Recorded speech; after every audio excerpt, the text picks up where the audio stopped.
Okay, cool. Take it away. Good evening, everyone, and welcome. My name is Rusty Slabicki, W2ROS. I'm in Danbury, Connecticut, and I'm a member of the Red Cross for 47 years as a volunteer. In the Red Cross, in regular old operations, when we don't have a disaster, I'm responsible in the Connecticut, Rhode Island region for disaster service technologies, which is everything from the satellite dish to the computer network to amateur radio. Um, Currently, I'm actually deployed virtually supporting the California wildfires doing disaster assessment. Um, so let me tell you a little bit about the Red Cross Emergency Communications Simulation Group. Started about a little over a year ago talking about, hey, let's see if we can pull together amateur radio operators in the Red Cross, ARIES, and we call freelancers, people who are not affiliated with any kind of team, to give them an opportunity to get together, send some messages, and learn from each other. And we thought we'd probably get like 20 or 30 people.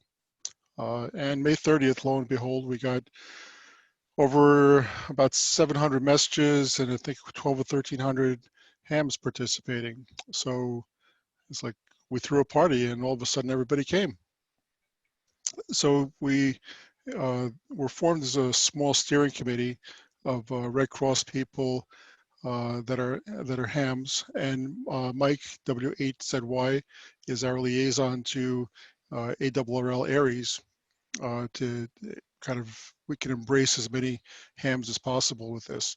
And our main purpose is to get engagement, to get people together, to provide an opportunity to train, to improve the level of readiness, the skill level of ham radio operators, so that when all else fails, together we can help support our neighbors when there's a disaster. We focused initially on digital radio, WinLink, and FL message to just as proof of concept that we can pass traffic across the country. And in the May exercise, it was a two-parter. In the morning, we provided an opportunity for amateur radio stations that are affiliated with the Red Cross to do a small SET, and in the afternoon report out the outcome of the SET as well as practice sending Red Cross forms. We used at that time a form that's called 6409, which is basically a purchase order, a requisition form. From that, we had a lot of learnings. First is that there are a lot of folks who don't know how to follow instructions, because we gave them a form, said fill this out and send it. And we got everything under the sun, including what relevance does this have to do with a disaster, of questioning the message itself. But the main outcome of that was that we thought we didn't have the bar very high, but it was actually too high. So back to the drawing board, we said, well, let's standardize next time on just using WinLink and not WinLink or FL message, so that we're all on one platform, take away one variable. The second was we would simplify it and just use a 213 message form that people could fill out the information. And third, we said folks need training. Folks need an opportunity to learn WinLink, to the technology, to get comfortable with it, the features of the software, and so on. So we threw in another training session, and we have the Red Cross WinLink Thursdays. And I think last time we had it, there were over 500 check-ins to that, messages sent. So another great opportunity. This last training session that we had this past weekend is still compiling the data, and Mike will get into more of it, but it was geared around, again, send a traffic message at 213 with specific information that we're asking you for. Now, a lot of clubs, groups, ARIES groups took the opportunity to use that to also have their own little SET or exercise of everything from point-to-point messaging from their houses, aggregate those messages and forward it. In Hawaii, they ran a hurricane drill with shelter simulations and so on.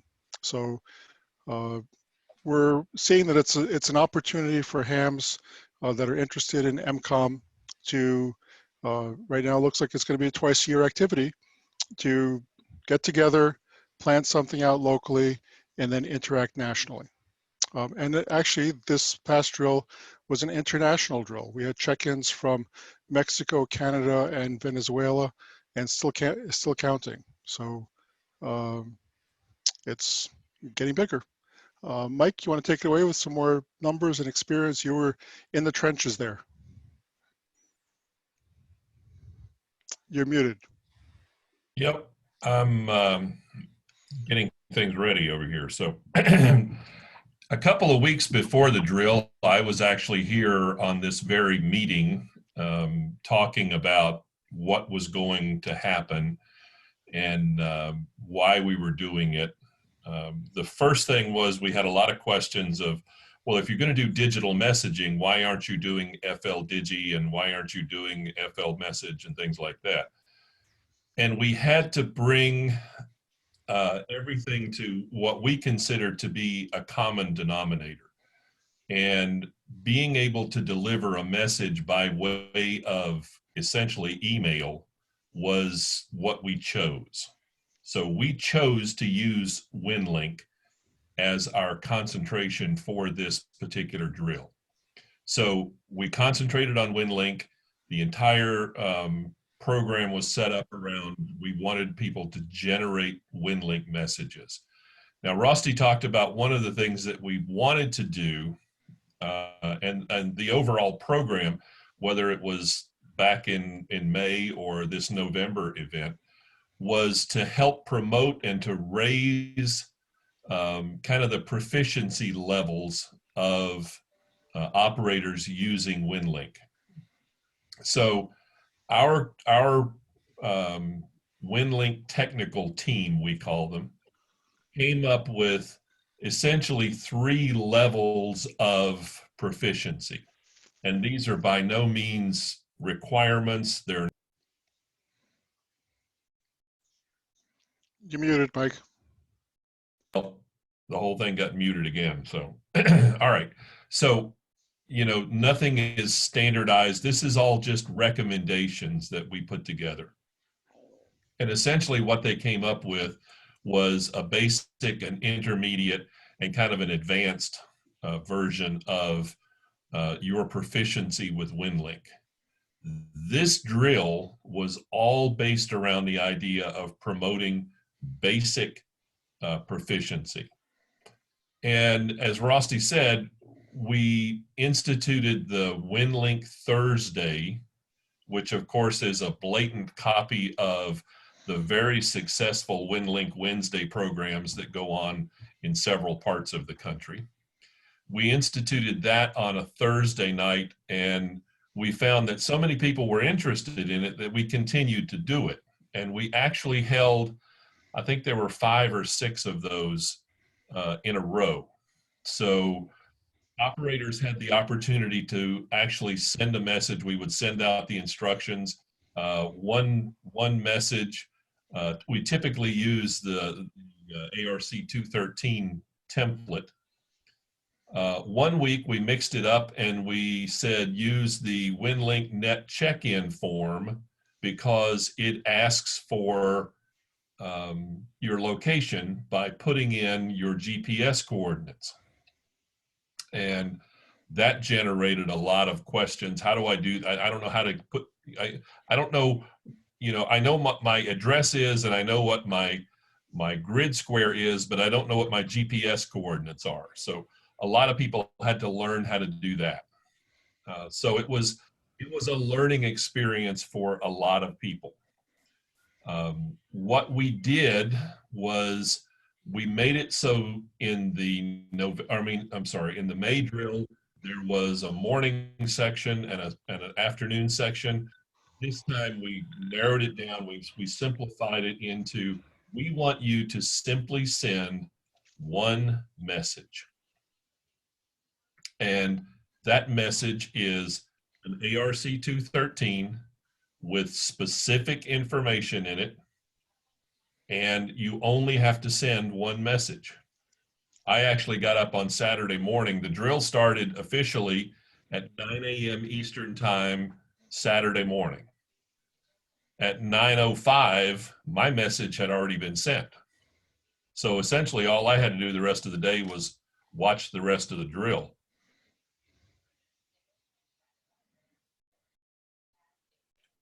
Excuse me. So a lot of people even ask us, said, well, why aren't we sending more messages? And our answer to that was we wanted to prove basic efficiency or basic proficiency. That was, can you send a message? Now, a big question always comes up of why did we pick WinLink? Why are we concentrating on WinLink? And we told people that they could use any WinLink connection that they had available, whether it's VHF, UHF, HF, the newer programs like VARA and RDOP, anything that you can send a message. We even told guys that told operators that they could use Telnet if that's the only thing they had available. And we actually got a lot of feedback on that. Why are we doing Telnet? That's not radio. Why aren't we requiring them to use radio? Well, the purpose of the drill was not to show that you knew how to use a radio. It was to show that you knew how to send a WinLink message. So there may be a situation that you're in, you're a volunteer and you're in a shelter or you're in an EOC, and the only connection you have available to you is Telnet. Well, Telnet, we know, is a lot faster than any of the radio connections. So if you can still operate the software on Telnet, then you're still being able to send and receive messages. So we wanted the proficiency of using the software. Now, we, of course, divided the country up into actually 6 regions in the continental United States, and then Hawaii was a region by itself. We called them division clearinghouses. And each divisional clearinghouse was to receive messages from a group of states. And we put the map up there, and if I can try and share my screen here.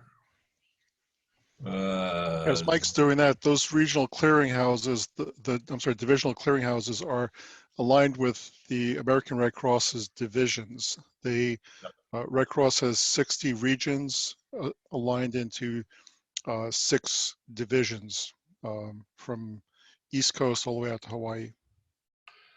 So actually it was 7 divisional clearinghouses, and we have a map of those guys. So you had the Northeast, you had Central Atlantic, you had the Southeast, Southwest, West Coast over here, Central North, and then Hawaii. So these were the regions that the folks were told to send their messages to.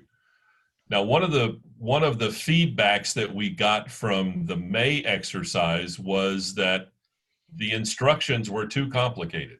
It was a 30-page document that nobody had time to read. So this is the entire instruction set that came out.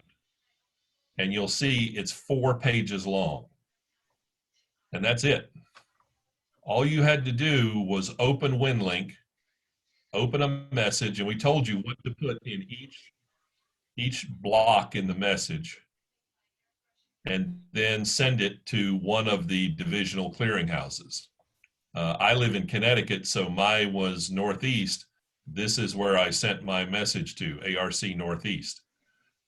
Tactical call signs were created.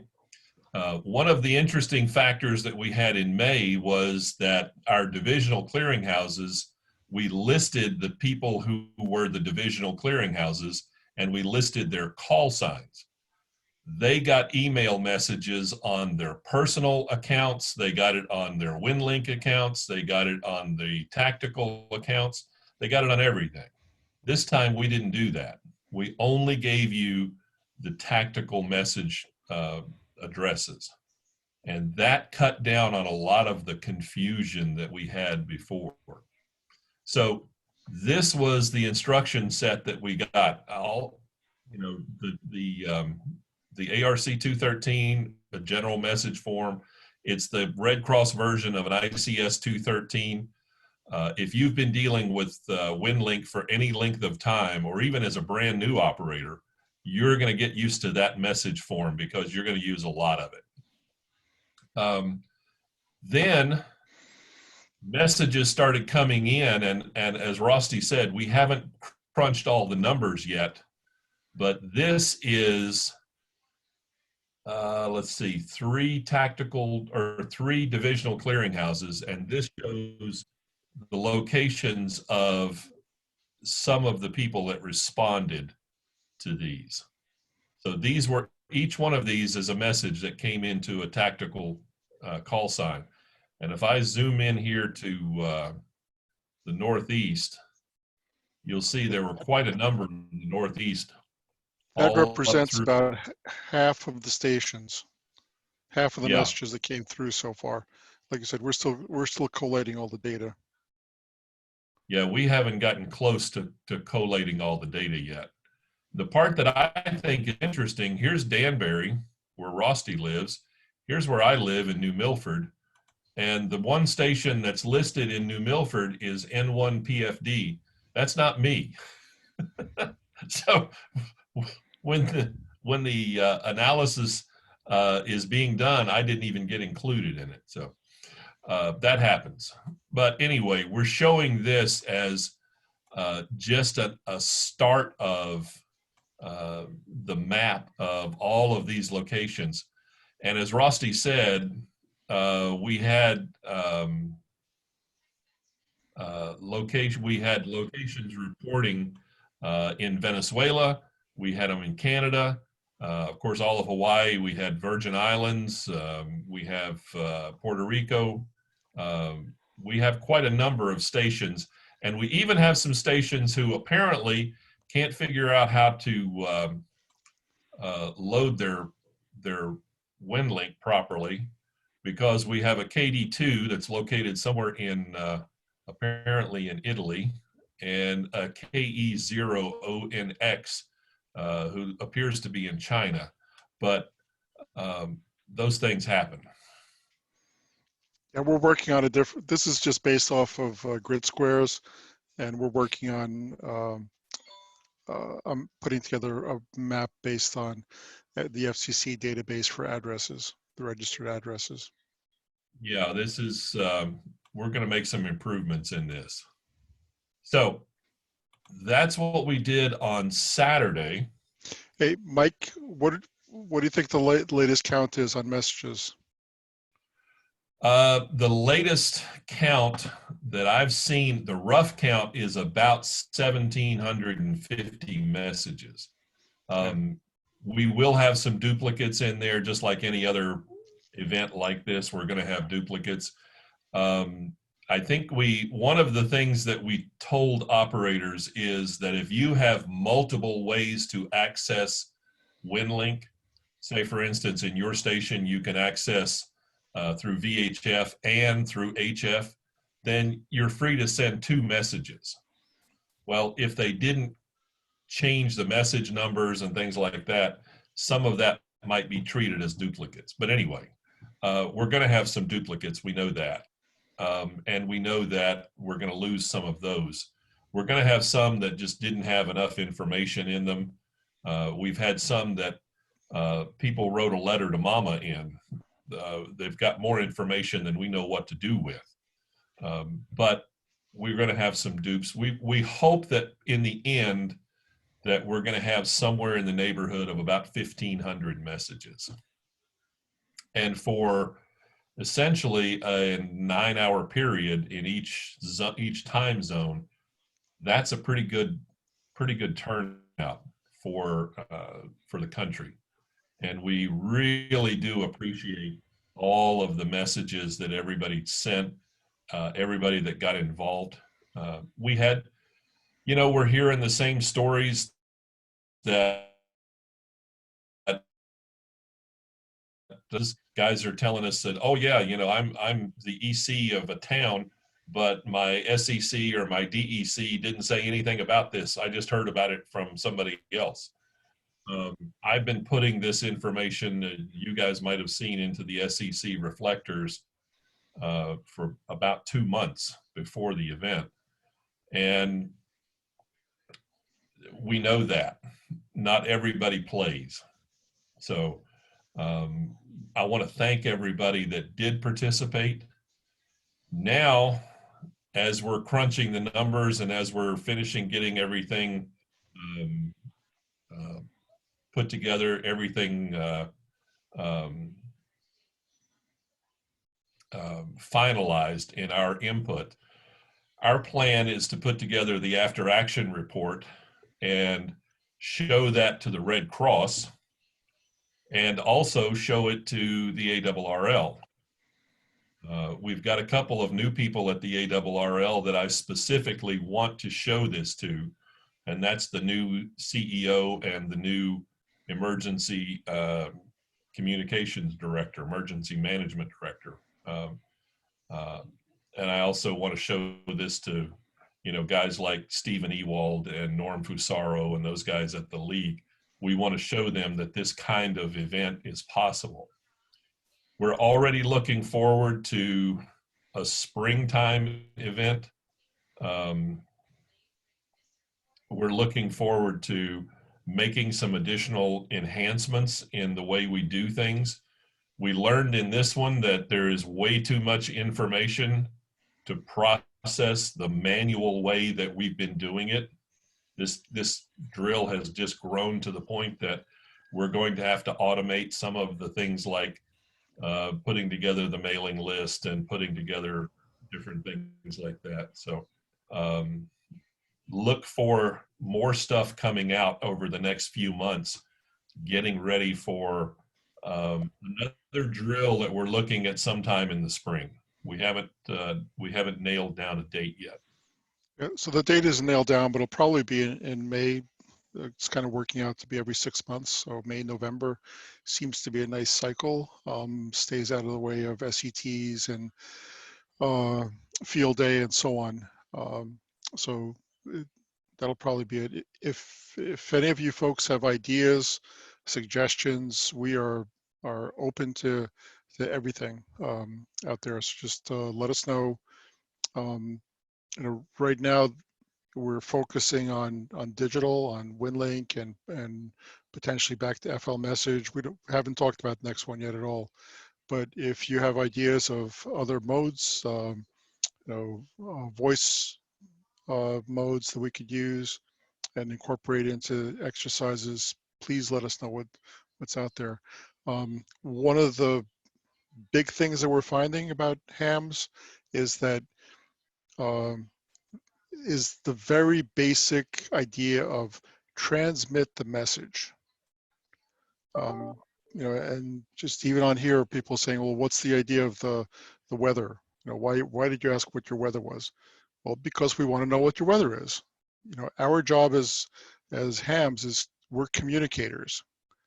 It's our job is to send the message that the originator, the served agency wants to their endpoint.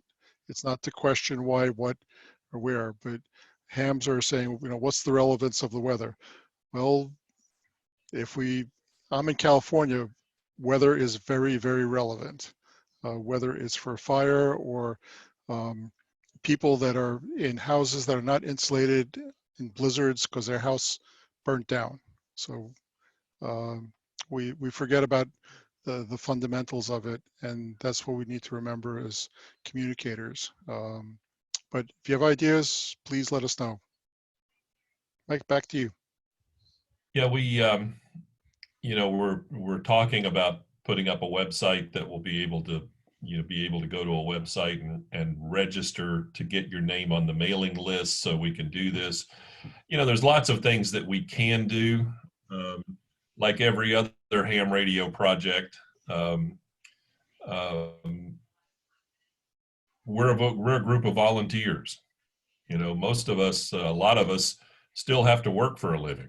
Um, I'm sitting in my office at home. This is where I spend every day or all day long at work. So we're still a group of volunteers. So we're open to suggestions. We're open to ways that we can make this more efficient. Um, and we want to make these things, we want to make the drills not only educational, but useful. So as I said, we're open to suggestions. We're open to ideas.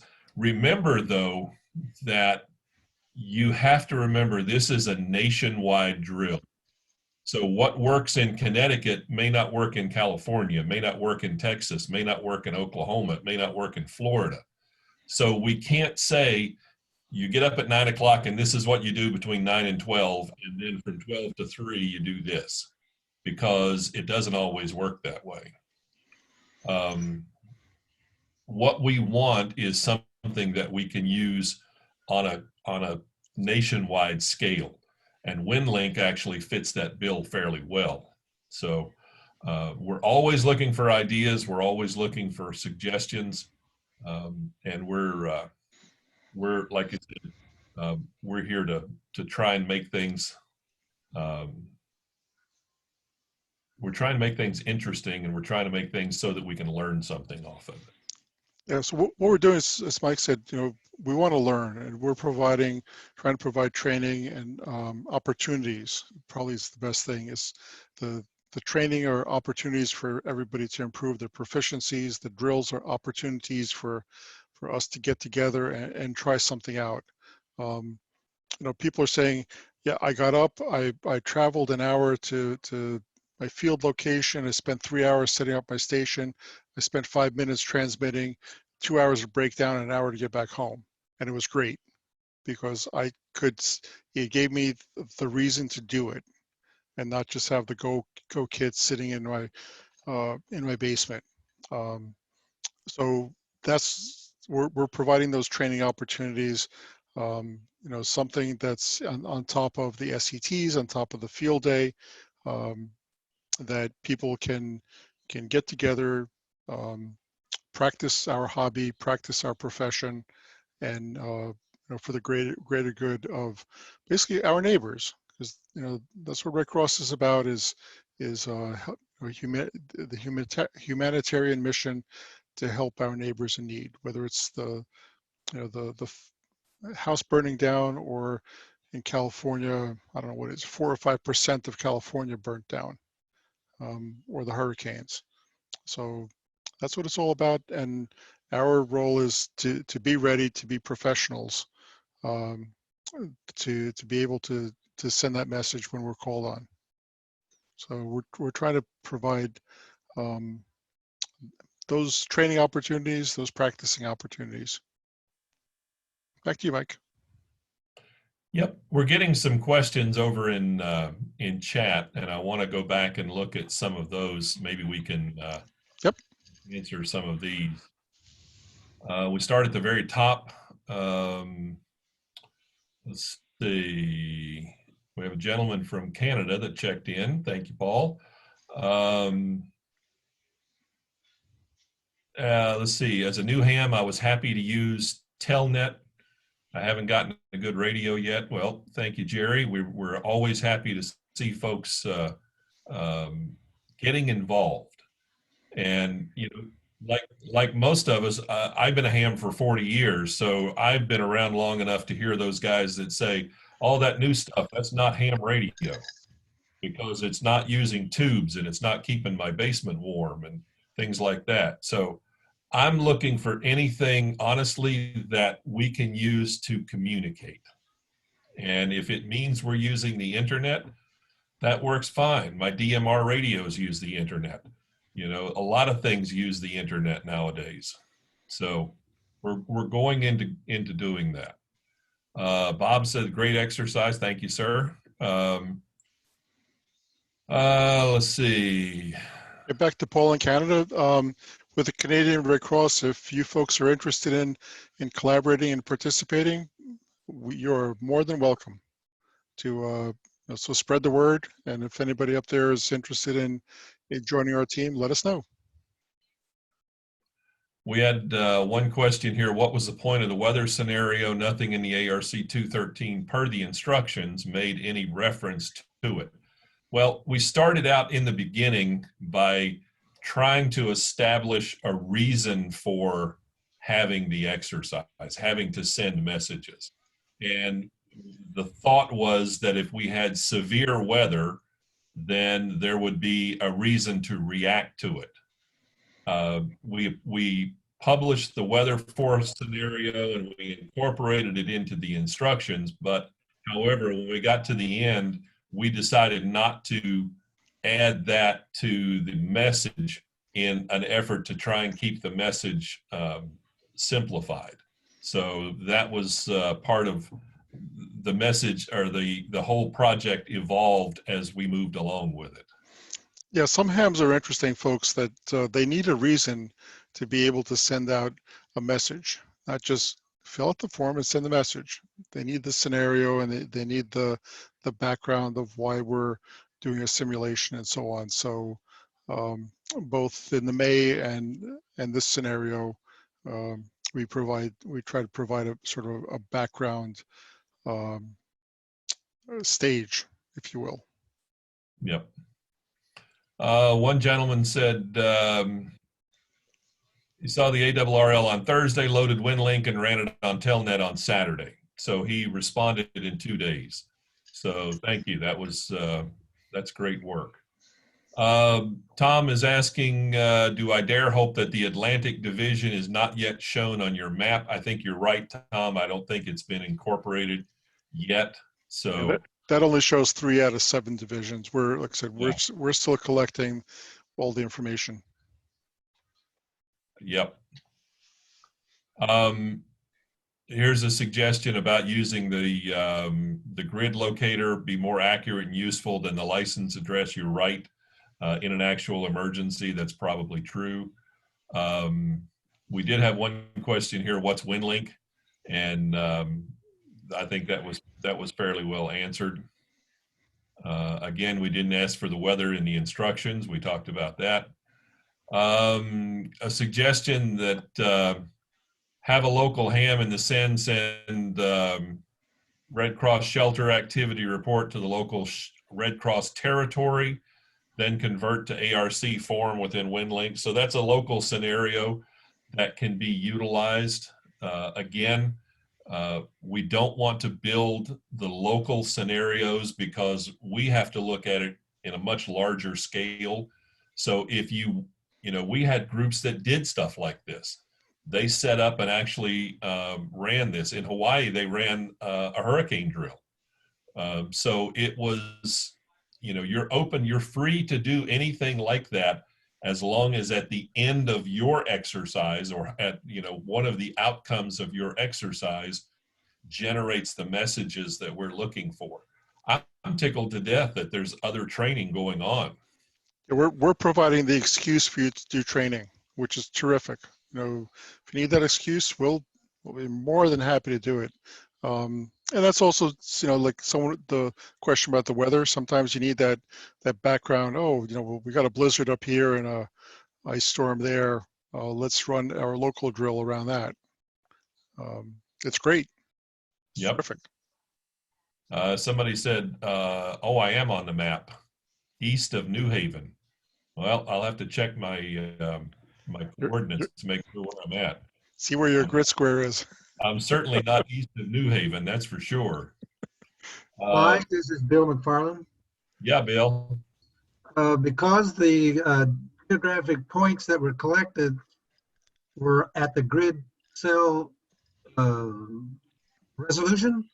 Yep. If you had 5 guys within the same grid, but of course they weren't together necessarily, the map's going to show only one call sign. You can search and find the other ones, and they will come up, like yours will come up an overlay or blot out the one that was there that you were seeing because you and that guy were in the same grid cell. Well, that's good. I honestly, I'm almost convinced that grid squares are as much information as we really need. So I think that's we'll talk about that going into the next one. Let's see. Rusty, this is a good question for you. It said, what are we doing to educate the Red Cross? Yeah, so that's my not so hidden agenda, is to take this into Red Cross's senior leadership, because there are pockets of senior leadership that are working scenarios of what do we do when we have that nationwide electrical grid outage because of hacking and stuff like that, and using these exercises as proof of concept, that ham radio can communicate back to either a division or a national location, which is what we're doing with both of these things. So I'm working that system. We're also educating Red Cross on what to do with amateur radio operators, how to incorporate them better into disasters. But I'll throw out the challenge to you is, what do you bring to the Red Cross? At this point, Red Cross is a paramilitary deployment operation. In the one in California fire around San Jose, Napa Valley, there were 800 volunteers deployed, each one having a mission. Are you ready to deploy? What are you going to do? Do you have the discipline of a communicator? What are you going to do when there is cell towers and internet and so on? You know, ham radio is always when all else fails. Well, what do we do when, yeah, I see a ham radio there, but what do we do when I have a cell phone? It works perfectly fine.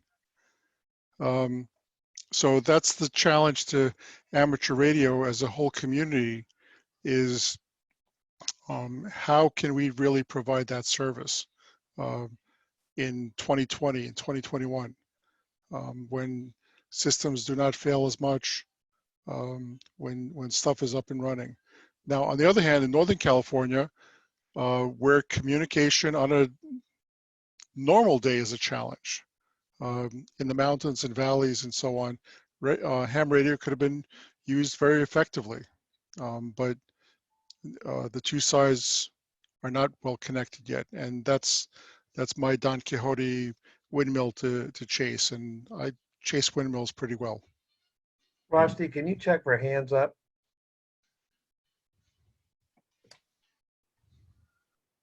Do we have any up? Art Oh, yeah. Lewis. Go There are ahead. 4 hands. Hello, this is Art Lewis. Go ahead, Art. Okay, very good. I like this exercise much better than the spring one. It was much clearer to me when you just have a few pages and not 35 to try and make through. The question is, can you speak any more about the emails that were going around asking for pictures? Did you guys get any pictures? You tried to squelch the whole issue. Well, the reason that I jumped on that was because kind of at the last minute, it was said, we'd like to have some pictures. And then the first thing that came up was there were a bunch of emails that popped up and said, oh, if I'm going to be sending pictures over WinLink, that's going to clog up everything. And you might remember that's the reason that I sent out those emails that said, do not send pictures over WinLink. We asked folks if they wanted to take a picture of their station, and we got a few. Yeah, there were about 24 pictures that we received, and even now, if you have pictures, send them along, but send them along as a regular old email, not over WinLink, please. Okay, Yeah. Thank you. That was the big reason for that, Art, because I jumped on that because I knew that there were going to be those guys that said, well, they said send me a picture, and now I'm trying to send it over WinLink, and that's taken 12 minutes to even get started. We didn't want that. No, And we will absolutely not. address that in the next drill well ahead of time so that we can get that a little better explained. Thank you for Thank that. you. Jim, N7RV, you have your hand up. Are you sure it's the N7RV and not N7VR? Okay, N7VR. If you're going to be technical about it, Jim. Well, yeah, I'm an old variable resistor as it is. I'm Montana Section Emergency Coordinator up here, and we had a few things that both of these drills brought forth that Rosti probably needs to have information on and maybe can look towards addressing in the future.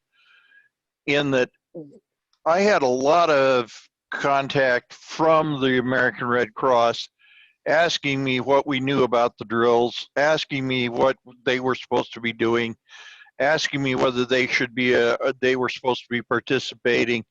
They were looking for leadership from the Red Cross and not hearing anything, and it created quite an interesting set of discussions and so on. The other part of it is that one of the drills that you probably might consider putting together is somewhere where at least even on a local level, we contact the local disaster emergency services personnel between that and like our emergency coordinators so that people get to know each other. Because Rusty, I've been in emergency services for years, and it's the people you know that you work with. If something happens, that's where you head. So anyway, thought I'd drop that on you guys and let you kind of play with it. Yes, I'll take that. I fully agree with you. Just as I critique the SECs, I will be the first one to criticize the Red Cross leadership about not knowing what to do with ham radio operators. And with COVID, everything is kind of like hands off and stay away from me. And I fully agree. I suspect Montana is similar to Connecticut in terms of credentialing. I'm also part of the Connecticut incident management team under Homeland Security, and everything is about credentialing. So Connecticut has this interesting credentialing process. It's called face value. And it's just as you said, hey, I know Mike. Yeah, he's okay. Come on. He can come in the perimeter. He can come into the EOC because I know Mike. And that's what we want to get, is that we know each other. We have that face value between the ham radio operators, the leadership, and Red Cross and the Red Cross volunteers. So I'll take that. I fully agree with you, and that's my goal also. Yep, it's we preach that. I'm the SEC in Connecticut, so that I preach all the time is that if you don't know your local, I tell all the ECs, if you don't know your local town and your local Red Cross folks, then if something happens, they don't know you, and they don't want to know you then. So, all right, let's go to Tennessee. Bill, KI4 Foxtrot Zulu Tango. Good evening. Thanks for the opportunity. I appreciate the drill and the opportunity to exercise, and I'm really glad to see this meeting. I've got one question and one sort of comment, and I'll go ahead and give them both, and then unkey. The question is, was it deliberate in the design of the ARC 213 to leave off the opportunity for reply? And if so, why? Because one of the purposes of a general 213 form is so that the original subject and what is said in return to it are linked together. And I know in the FLDigi suite, where you can go and download the special forms and get the ARC 213. That ARC 213 does have a reply built into it that you can use. So, and the comment is, I'm really glad to hear that the windmills are trying to be tilted at. The county that I live in, we don't have a Red Cross organization / chapter, whatever they're called now.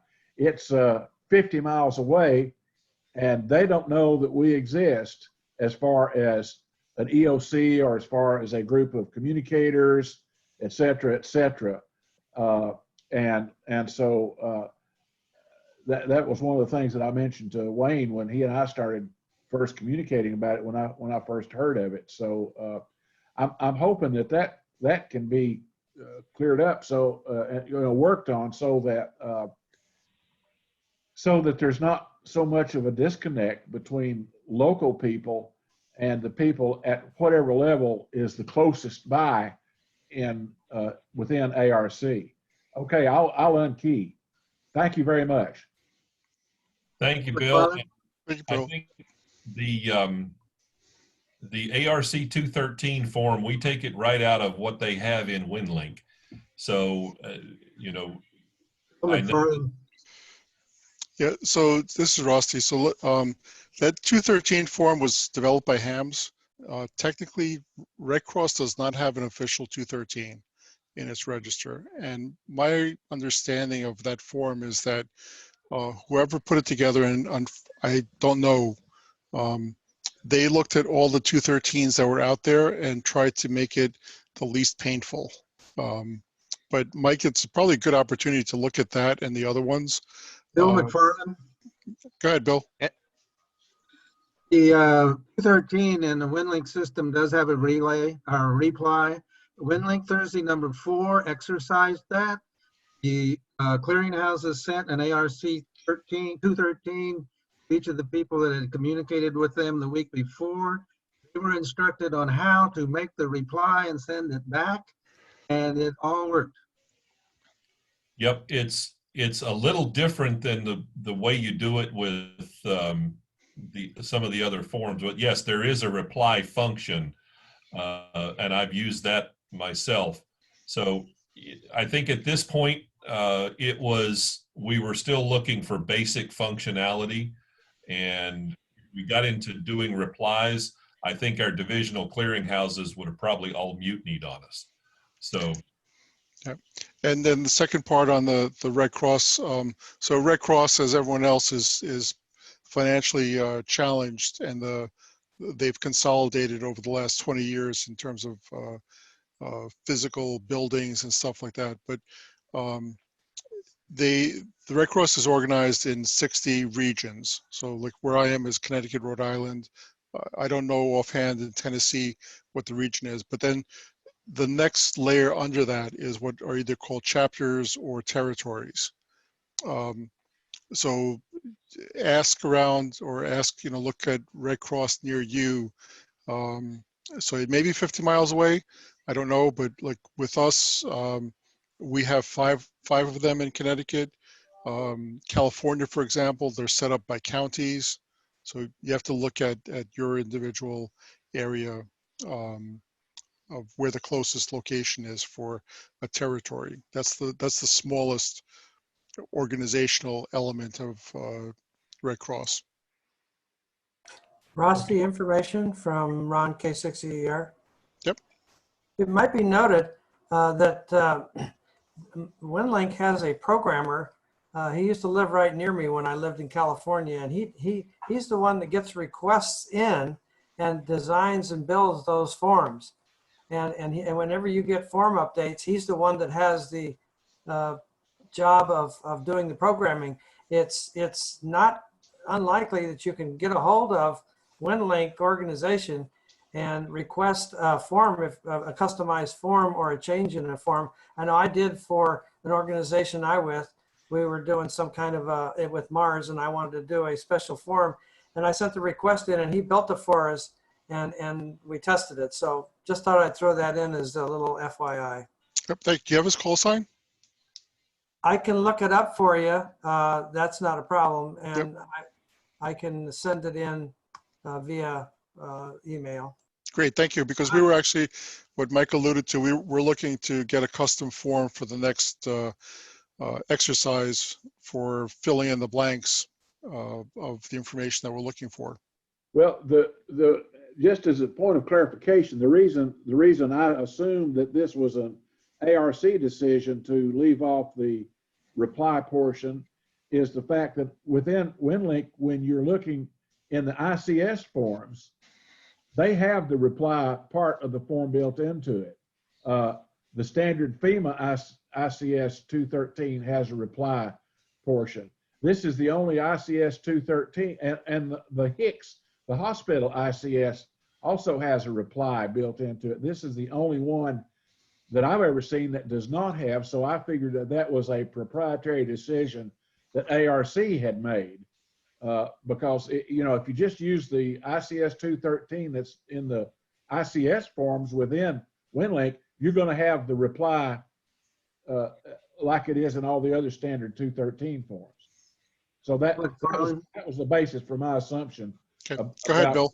ARC. If you look at the ARC 213, Bill, not only is the reply down at the bottom, there's a button that says how to make a reply to an ARC 213, and they give you the instructions on how to do it. It is a little bit complicated because you got to leave the form if you have it up on your screen, go back to the mail message and hit reply.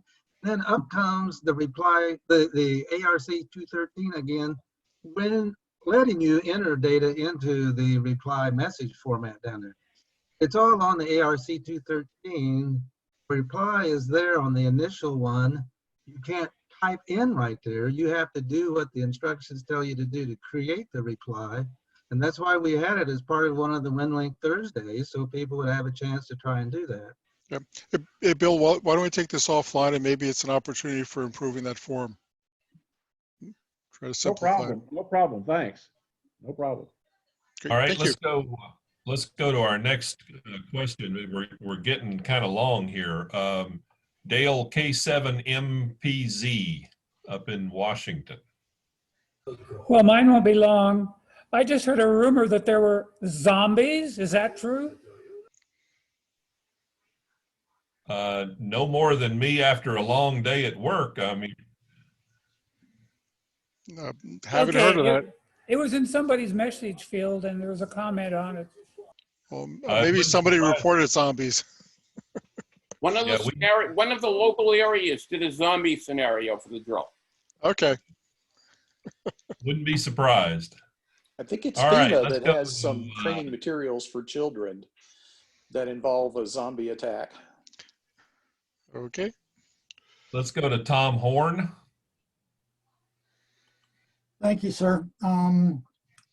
One of the things we had to contend with back when we were using PackLink, which we could set up a mailbox for the served agency people, was we found that a lot of served agency people have habits that don't fly well over WinLink, and you alluded to one earlier, like the woman who has an email page that always looks like a page ripped out of a notebook, which means it's an image.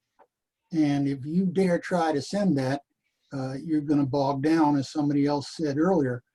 Well, the National Library of Medicine came up with a set of programs that is available on the National Institute of Health Radio Club website that will help with that. And what it does is it provides a web-only interface for writing your emails. And the moment they try and overdo it or attach something to it, it refers them to the control operator and tells them how to contact him or her, and says, no, you can't do that without contacting this person. Here's how to reach them.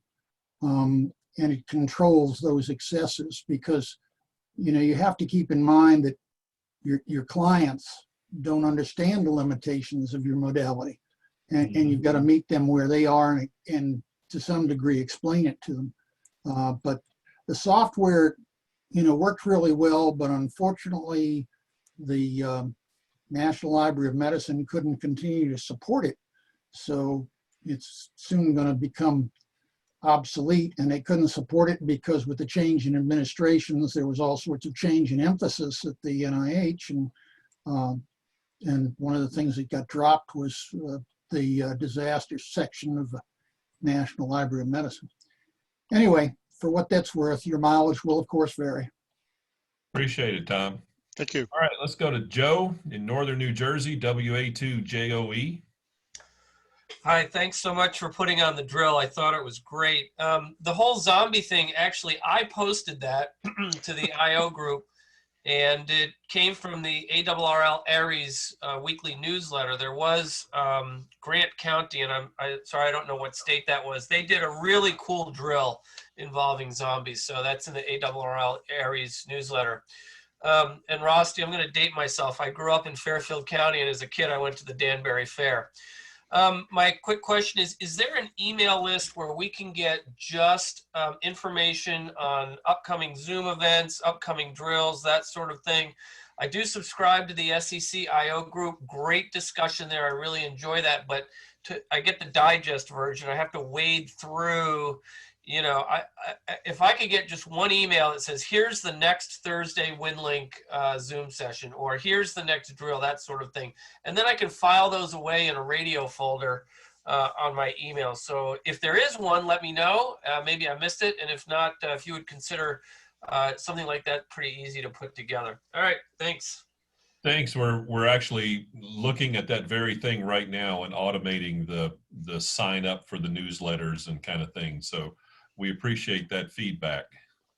Let's see, John, KG7 Whiskey Foxtrot, Quebec in Washington. Quick comment, educating the hierarchy of the Red Cross, I think, is an important next step coming out of this. Up here in Northwest region, state of Washington, essentially, the CEO of the Northwest region announced he's doing away with organic ham radio capability.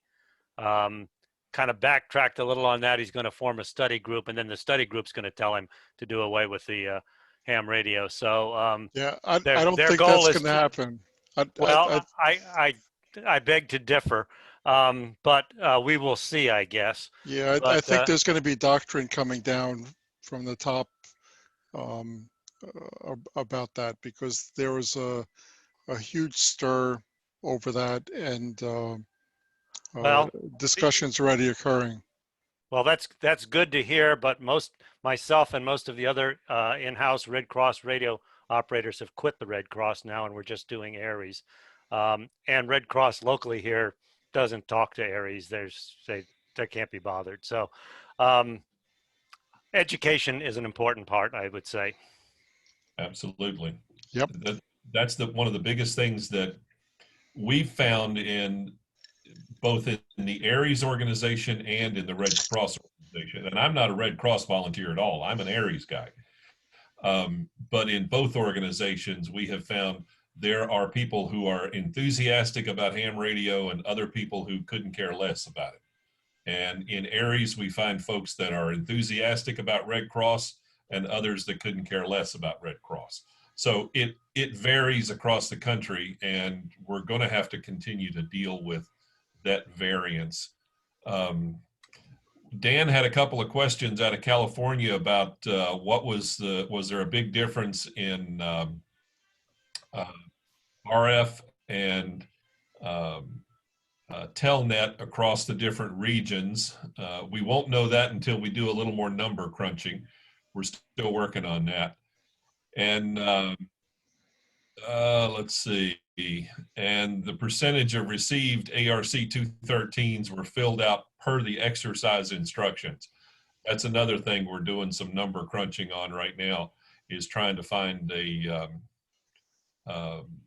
get an idea of how many people followed the instructions and how many didn't.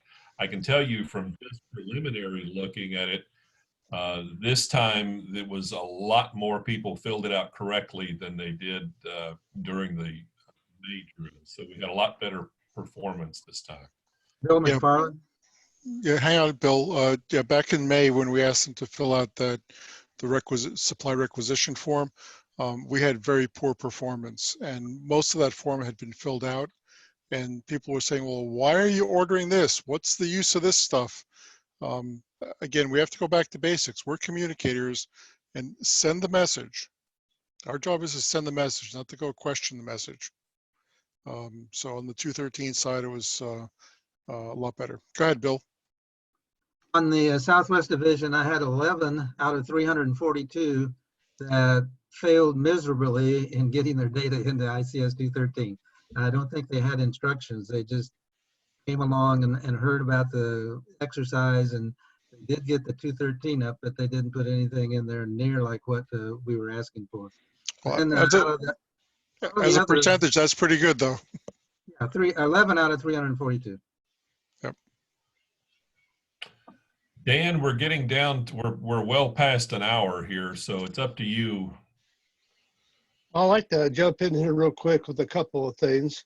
One, I just put into the chat an alternate location. SEC Aries is primary for disaster communication type conversations, including the Red Cross, whatever comes along that way. That is what it's intended for. However, there are some people, for whatever reason, there's a lot of conversations go on there, and they don't want to read them all. They just want to read something specifically what they're interested in. I recommend, if you'll see the alternate groups IO for getting Zoom, that is new hams. We created that for new hams. And right now, I send all the notifications, all the information to that group as well. You won't be bombarded with emails all day in that group. So if you want to switch from SEC Aries to this new hams link I put on here, that might help you. The main thing is you know that you're involved with what you want to be involved with and that you participate. Back to you there, Mike. Yeah, it's we don't want to go all night because we're on the East Coast, and quite frankly, it's after 10 o'clock now. So unless we have, Dan has his hand up, WL7 COO out in California. Dan, go ahead. Well, I want to thank you for making this second exercise a whole lot more, how do I say it, agnostic than the first one. There were no evident attempts to recruit Aries people into the Red Cross, which I think put off a lot of people. And I'm someone who had to spend a night in a Red Cross shelter, so I fully appreciate the significance of the sheltering function and the needs for emergency communicators when there's no power or when infrastructure has been burned, or for whatever reason, you can't have an isolated shelter that can't communicate. And I'm becoming suspicious as I became more active in Aries this last half decade, that much like ARRL Aries units, there's a lot of differences in, I don't know if you call them territories or regions in the 6 divisions. You said there are 60 regions, I think. If there are vast differences in their perception of the utility and the usefulness of the existing MOU between the American Red Cross and ARRL. And I think there's been a lot of heartburn over that being ignored when it could have served well these last few years. So I applaud your efforts to try to go that way. And I also applaud your efforts to try to make it understood by the American Red Cross national and I guess your regional offices that they can think they have in place all the contracts they need for industry support for emergency communications, but what they lack are qualified, disciplined communicators who are in the impacted area already that can be responsive to Red Cross communication needs, assuming that they don't have higher life safety priorities that they're providing communications for. And that's about it. I'd like to see all this get better, and you two might be going in the right direction, so I support your efforts. Thank you. Hey, Dan, thank you very much. Yeah, you're absolutely right. It's the focus when so look, I've been involved in the wildfires in Northern California since August. The focus is, help the client, get them into shelters. It's not the logistics of, how do we communicate to those shelters? How do we communicate out into the field? How do we, when we're sending people out to do distribution of emergency supplies or disaster assessment, the leadership is focusing on sheltering, feeding, taking care of clients, and they need to be educated that amateur radio is a resource, and they need to be thinking about it early on, and that's the windmill I'm chasing. And like I said, I'm pretty good about chasing windmills. I'll be the first to admit that CAL FIRE has gotten quite good at saturating comm sites that have state resources on them with retardant well ahead of any flame fronts. But some of the amateur radio sites, not quite so good. Yep. We've watched several of them burn with the cameras that were mounted on the towers. Yep.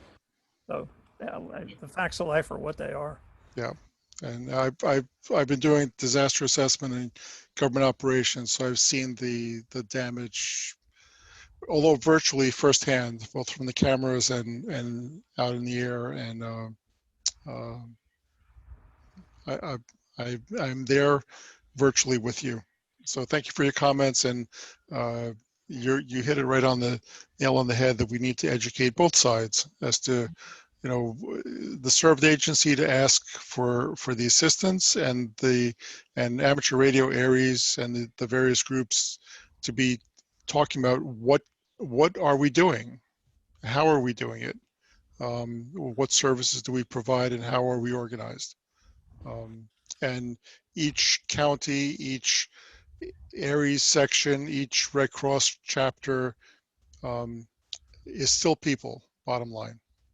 You know, and it's the trying to get all those people on the same plane is the challenge that we have. But you know, meetings like this and groups like you have here with PACRAT are great, because we can collectively talk, we can exchange ideas and get onto the same page. And you know, the bottom line is we're helping our neighbors. You know, because that's you know, whether we're a Red Cross person or a ham radio person, it starts locally and ends locally, and it's in the community, and we're literally helping our neighbors. And you know, whether we cross the border and help, you know, I help your neighbor, or you help my neighbor, but that's what it's about. Rusty, I want to make one more comment before we wrap things up here, and then I'm going to call it a night for you guys. And no matter, come on, Dan, I'm old. I'm in the north or east. Yeah, I'm older. You should go to bed. Yeah. The big thing that we have to try and remind both Aries and the Red Cross is that no matter what technology we have available, you know, whether it's land mobile radio or cell phones or this wizard they call FirstNet, you know, all the different stuff that's available, none of it is any better than the people who are operating it. And the operators are the ones that make all that technology work. So if we can continue to show our value as professional communicators, even though we're all amateurs and volunteers, we're always going to have a job. And that's where I want to see ham radio continue to grow. Just like the comment I made before, I don't care if it's CW, if it's FM, if it's HF, if it's digital, if it's, you know, all the new stuff. It all gives us an opportunity to communicate. And I think that's what we need to work on. Well said. Go ahead there, Russ. No, I agree with Mikey. Well, very well said. Yeah, it is very well said.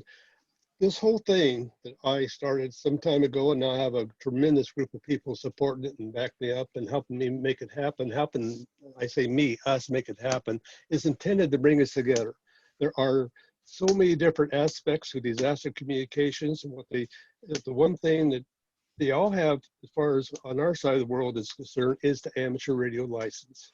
Beyond that, so if we can learn how to work with each other, do our forms so they're more common to each other, so we're comfortable with them across the board, start breaking down some of these fences and making things work.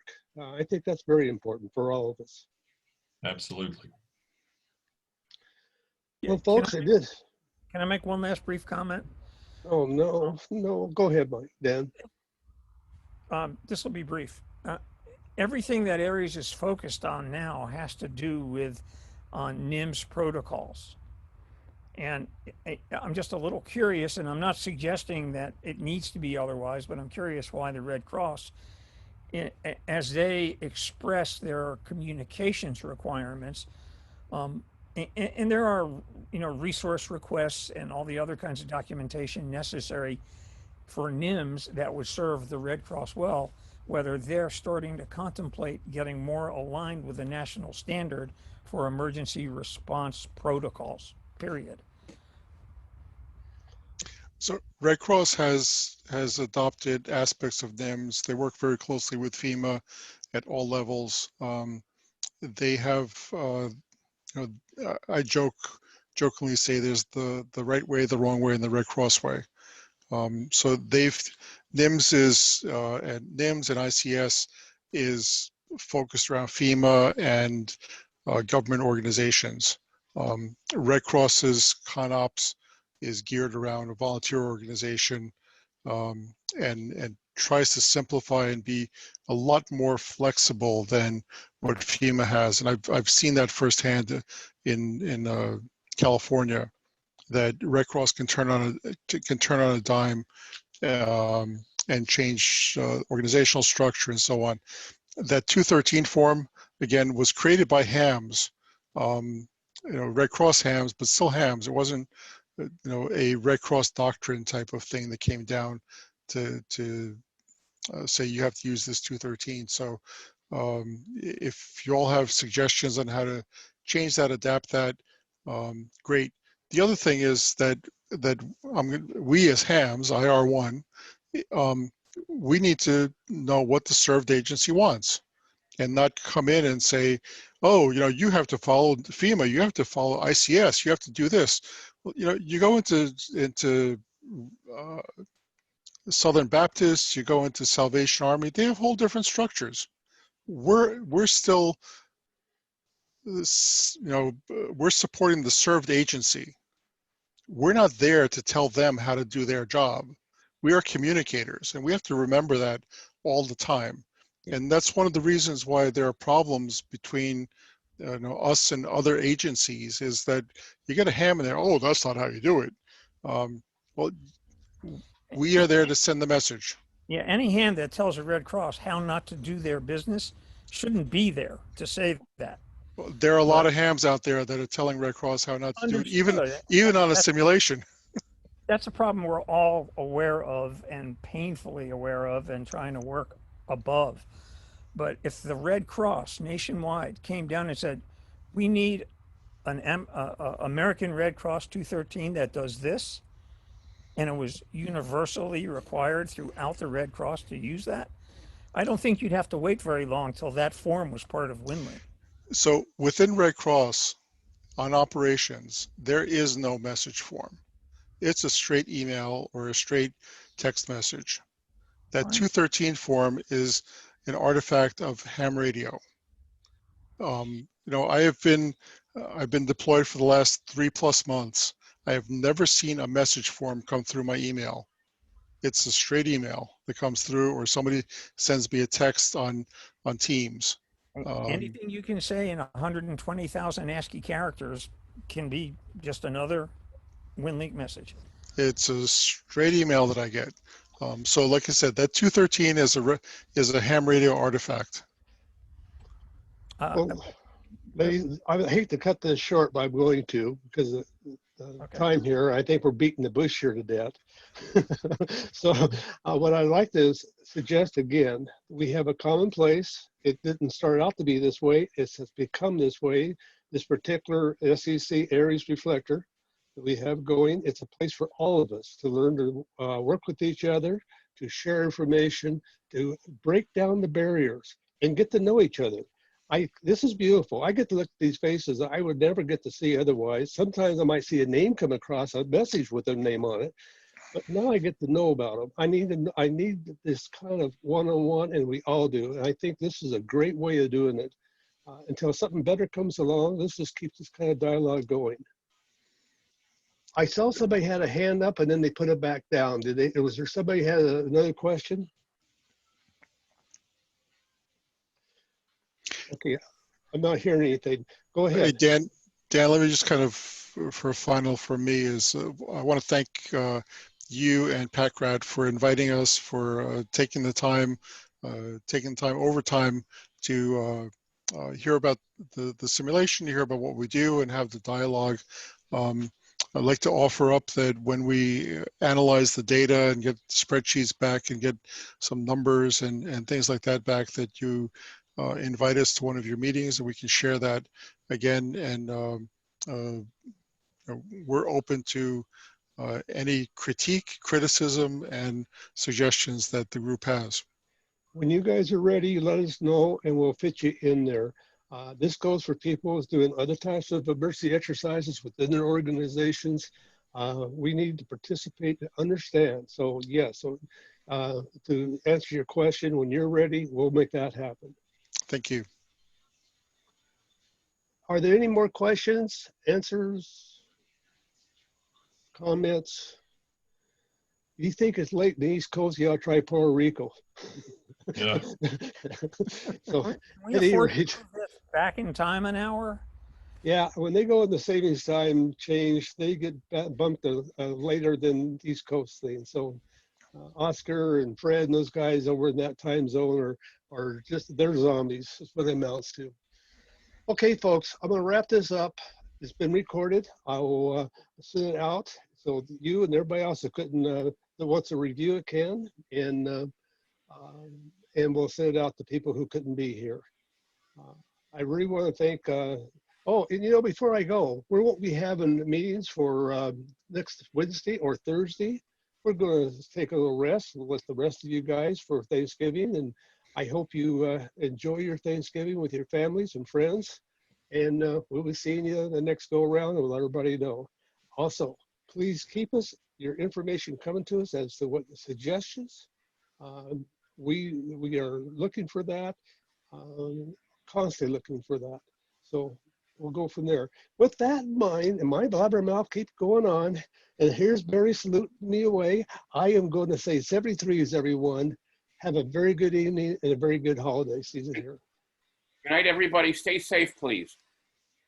Good night. Watch out for the zombies. 73. Good night, everyone.